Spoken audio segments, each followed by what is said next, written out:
May the words of my mouth and the meditations of our hearts be acceptable in your sight, O God, our strength and our Redeemer. Amen.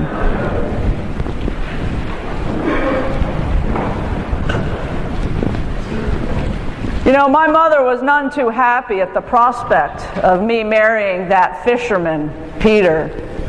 He did not have a great reputation in our village. People said he was flighty, he was a risk taker, he always wanted something new and different and better.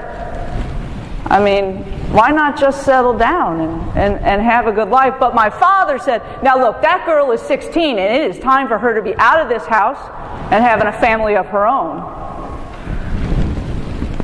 So off I went to marry the fisherman Peter, and we had a pretty good life. I mean, everybody was right about him. He's pretty flighty and always wondering what's going to happen next. He even believes, I just couldn't believe this. He believes that the Messiah is coming. He does. Who believes that? But still, he's a pretty good fisherman. He always brought home enough for us to eat, and there was always a little bit on the side so we could sell a bit. We had a little bit for some nice furniture, and we always had pretty decent clothes to wear, and that was a good thing. So I didn't complain very much, but I'll tell you, the Messiah thing, as soon as you started talking about that, I was like, Peter, just go back to fishing. So one day, it was a pretty normal day.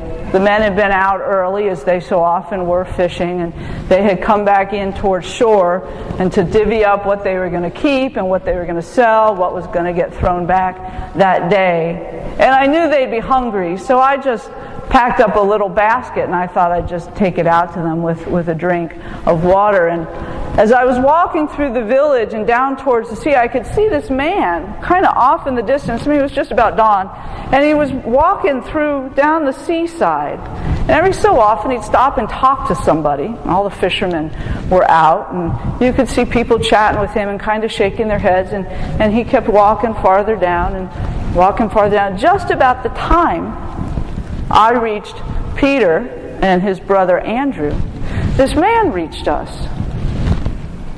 And he looked at Peter and Andrew, and he said, you look like you're pretty good fishermen.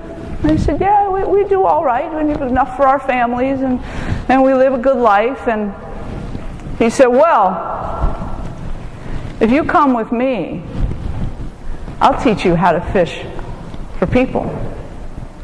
I'll teach you how to spread the good news of God to the people who need to hear it. Well, I whipped around right quick there, and I looked my Peter in the eye and said, you're not going anywhere. You finish those nets, and you finish with those fish, and you get back home.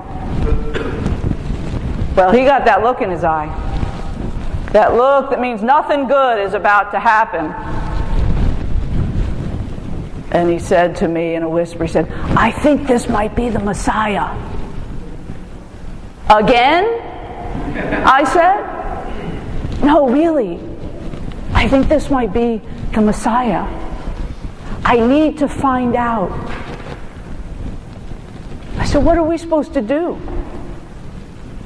He wants your brother Andrew to go too. There's nobody left. There's no men to take care of us. How are we supposed to survive? He says, I'll be back. And I stood there and I watched Peter and his brother Andrew and this man they called Jesus walk down the shore. And I went back home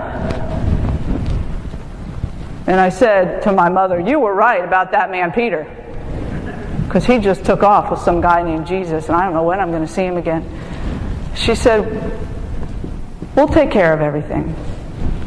We'll make sure you still got food and something to wear. And so a few days went by, and lo and behold, Peter showed back up at home. He said, you won't believe what I've seen.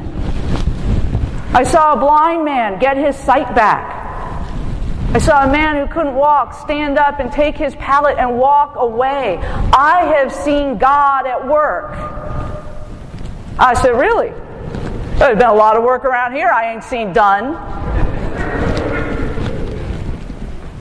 And he hung his head a little bit, but he still had that look in his eye. And he stayed for a few days, and he and his brother did a little more fishing. And he fixed what had kind of broken around the house. And after about 4 days, Jesus came walking down that seashore again. The ragtag bunch following him, and Peter looked at me and he said, I gotta go.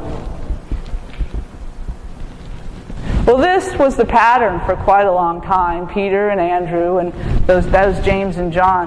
They had a lot of money. Their father hired men to fish. And they'd leave. And they'd come back with the most amazing stories of the power of God and the things they had seen. Now, I didn't believe them for a good long time, I'll tell you. But then finally one day, Peter showed back up and I saw him darken the door of the house, and in behind Peter walked Jesus. And Peter says, do we have anything to eat?